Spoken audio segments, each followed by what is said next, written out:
Olá, estamos começando mais um programa Oficinas de Gestão, Oportunidade de Desenvolvimento, executado pelo Departamento de Ciências da Administração do Centro Socioeconômico da Universidade Federal de Santa Catarina. Uma oportunidade para estudantes de graduação e pós-graduação em administração ampliarem os seus conhecimentos, aproveitando os conteúdos desses programas como atividades complementares à sua formação.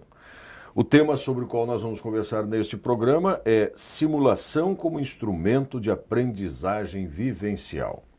Para isso, já estou aqui ao lado do nosso convidado, professor Claudelino Martins Dias Júnior, doutor e mestre em Engenharia de Produção pela Universidade Federal de Santa Catarina, com doutorado em regime de cotutela de tese com a Universidade Nova de Lisboa, em Portugal.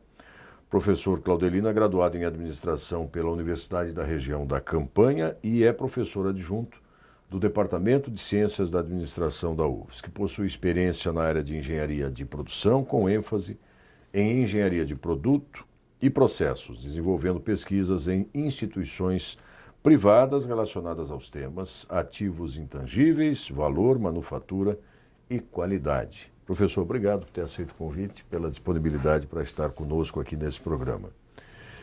Como é que a gente pode entender, acho que para abrir essa nossa conversa, a simulação no contexto do ensino de administração? Onde é que se origina essa possibilidade metodológica, digamos assim?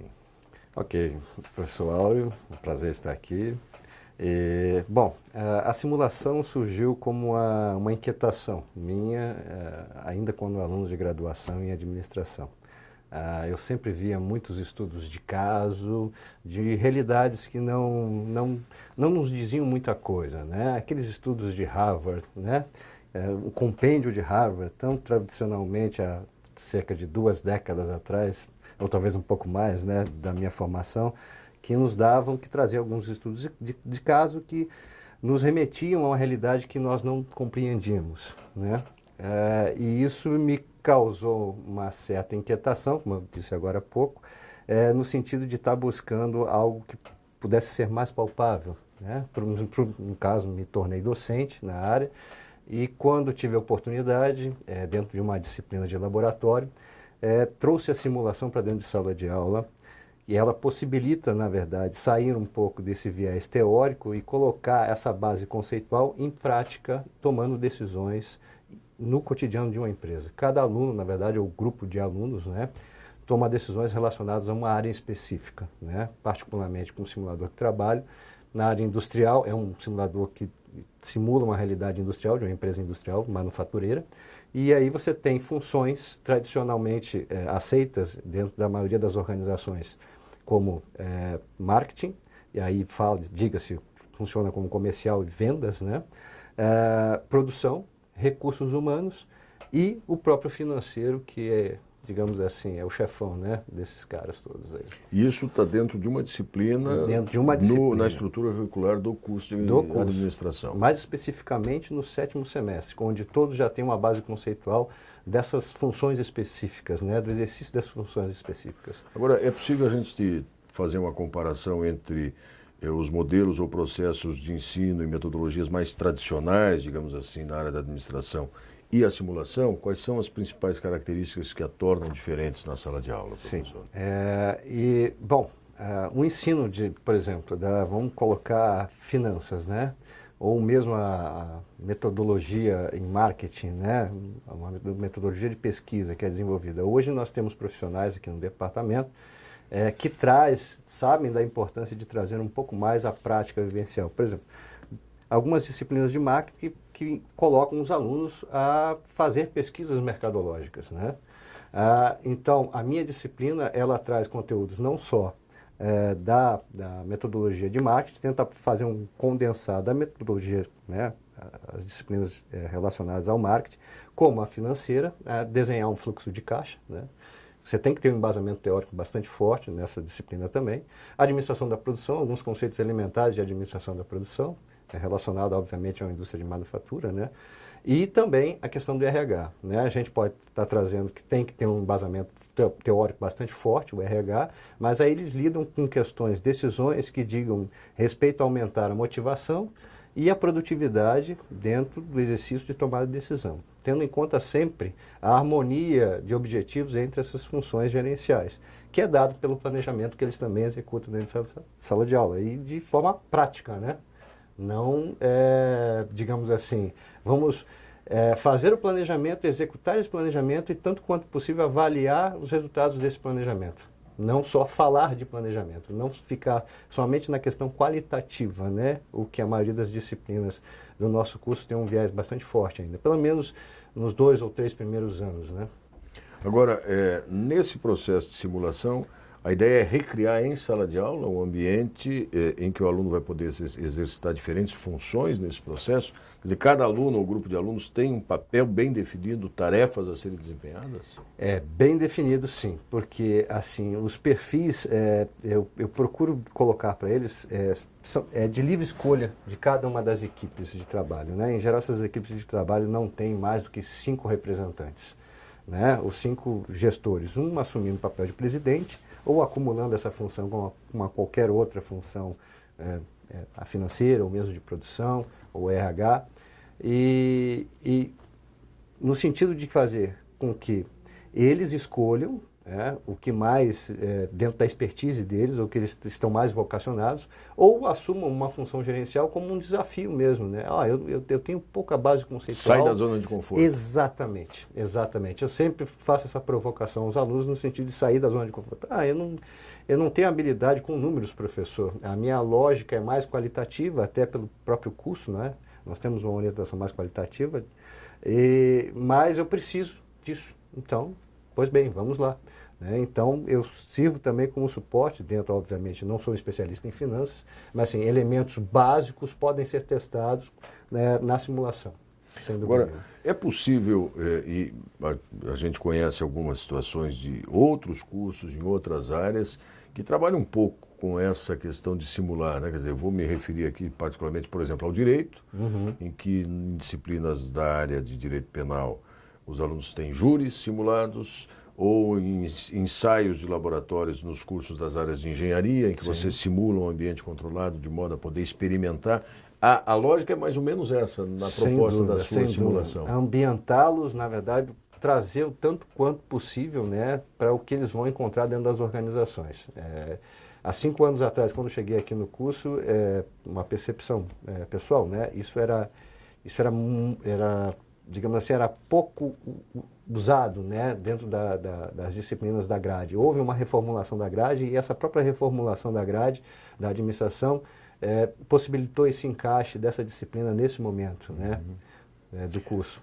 Agora, professor, nós fizemos menção aí a que os alunos a eles é atribuída uma determinada função específica, ou é finanças, ou é gerencial, ou é recursos humanos, gestão das pessoas. E isso talvez seja o aprendizado direto, mas tem algum aprendizado indireto também nessa simulação, no convívio com pessoas, no relacionamento? O que a gente pode observar, o que tem sido observado nesses exercícios? Sem dúvida, professor Áureo. O que acontece, além do próprio exercício da função e da tomada de decisão nessa função que escolheu, né, que o aluno escolheu, é a questão dos conflitos, né? Ele não escolhe o grupo ao qual vai pertencer. Porque senão eles se aproximam por afinidade e aí, digamos que deu um falso positivo o resultado. Exatamente. Né? Eu sempre digo para eles o seguinte, que a gente quando a gente vai trabalhar, cai no mercado de trabalho, essas relações, digamos assim, de camaradagem, elas não são tão visíveis assim, né?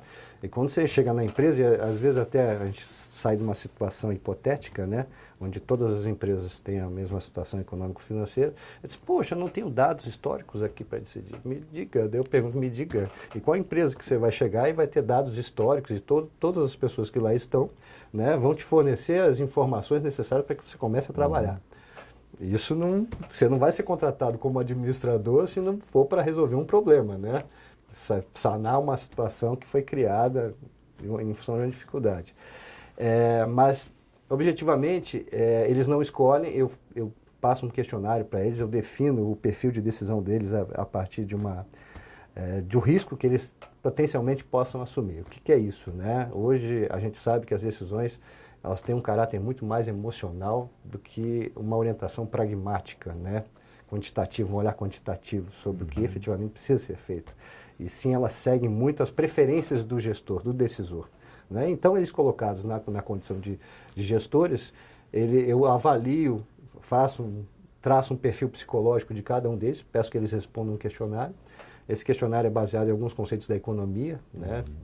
Algumas pessoas são mais propensas, outras mais avessas ao risco. Caracterizo-os por esse perfil, uns mais, outros menos. Alguns tomam decisão mais a curto, outros mais a longo prazo. E caracterizo-os dessa forma e formo os grupos de trabalhos mais homogêneos em função desses perfis. E aí eles dizem para mim, poxa, não pareço com esse cara que está do meu lado aqui. Não, você parece. Embora você não saiba, você parece. Né? Então, e aí os conflitos, né, supostamente são pessoas com o mesmo perfil psicológico, mas, no entanto, os conflitos aparecem. Né? Somos todos amigos quando o barco está indo na direção correta, né, e sem vazar água. Né? Agora, quando começa a dificuldade se apresentar, né, e essa interdependência de objetivos não é entendida, os conflitos são latentes. E aí eu digo, vocês resolvam, porque vocês também são agentes de resolução de conflito, além de exercer uma função técnica dentro de uma organização. Que isso é muito legal para eles. Pelo menos assim, a experiência é bastante gratificante, né? Agora, seria exagero dizer que a simulação ou o simulador consegue representar a complexidade de um ambiente corporativo, industrial, enfim, organizacional? Não consegue. Não. Todo simulador ele tenta trazer algumas variáveis e aí o comportamento dessas variáveis a gente não pode necessariamente dizer, ou seja, o algoritmo que trabalha essas variáveis, a inter-relação dessas variáveis, ele não consegue tirar toda a complexidade de uma realidade e poder trazer para dentro de um ambiente controlado. Mas né? aproxima muito. Aproxima bastante. E existe alguma diferença entre uma outra modalidade de formação ou de ensino, enfim, uma outra experiência metodológica, que são jogos de empresa, por exemplo, e o simulador? Quer dizer, não é exatamente a mesma coisa, mas... Eu acho que tem uma linha tênue entre jogo de empresas e a simulação. A partir de um exemplo bem simples, né, pelo menos eu acredito que existe uma diferença. O jogo, na simulação, ele existe.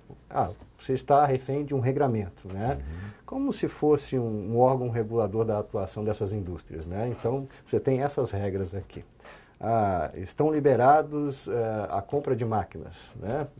Novas máquinas, com tecnologias mais avançadas. Então, eu, na função de coordenador e professor da simulação, digo, vocês podem comprar máquinas. Que tipo de máquina? Vai depender da estratégia que foi traçada. Né? Nossa indústria tem, por intenção, ser tecnologicamente mais avançada. Né? Isso é um fator de competitividade que nós estabelecemos no planejamento. Bom, ok. Então, isso fica a critério do aluno. Né? Então, a simulação começa a ser dada a partir do momento também que esse diferencial que foi criado por uma dada empresa, pela capitalização dos resultados dela, né, e pela execução da própria estratégia, interfere na competitividade das outras. Então, assim, essa relação de mutualidade, de troca, digamos assim, positivas ou negativas em função da ação da concorrência, isso é bastante visível. Então, aí já passa a ser simulação. Eu obedeço o regramento, obedeço. Isso é jogo de empresas. Mas, em um determinado momento, isso vira simulação. E a simulação começa a acontecer a partir... nós simulamos em um semestre 3 anos de gestão. Né? Então, como se a cada conjunto de decisões trimestrais, ao final ali do 4º trimestre, no final do 1º ano de gestão, você já vê a simulação, né? O algoritmo trabalhando a simulação, a interdependência das decisões das empresas competidoras. Agora, há quanto tempo ela já vem sendo oferecida? É uma disciplina muito recente?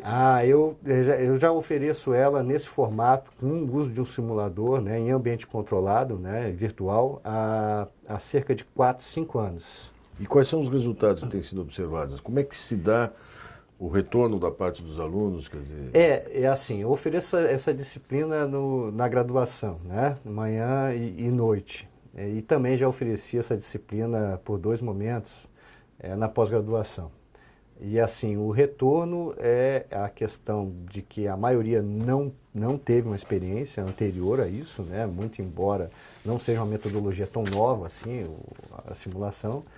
E a questão do desafio mesmo que é colocado a eles, a partir da tomada de decisão e dos erros cometidos, faz com que você internalize muito mais o conhecimento que você precisa.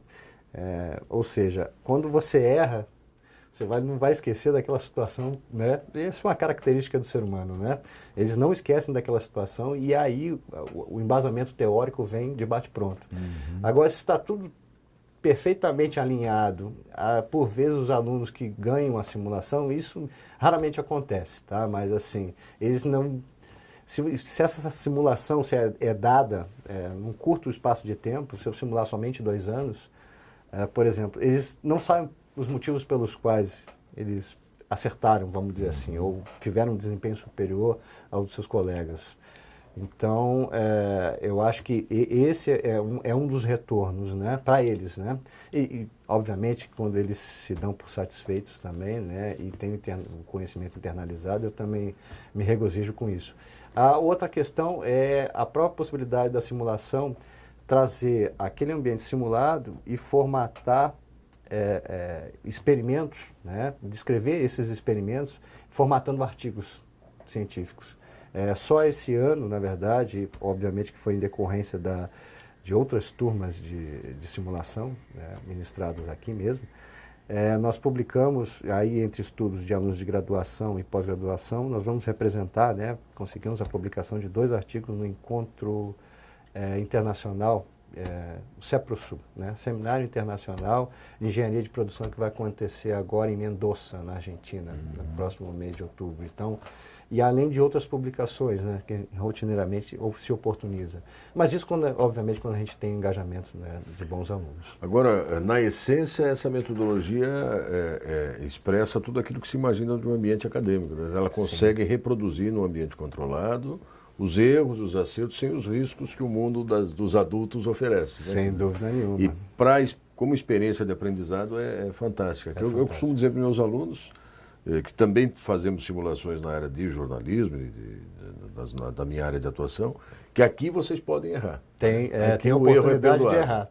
Tem oportunidade de errar. Então o resultado é fantástico. Quer dizer, eles podem revelar esses perfis mais ousados, os mais contidos, né?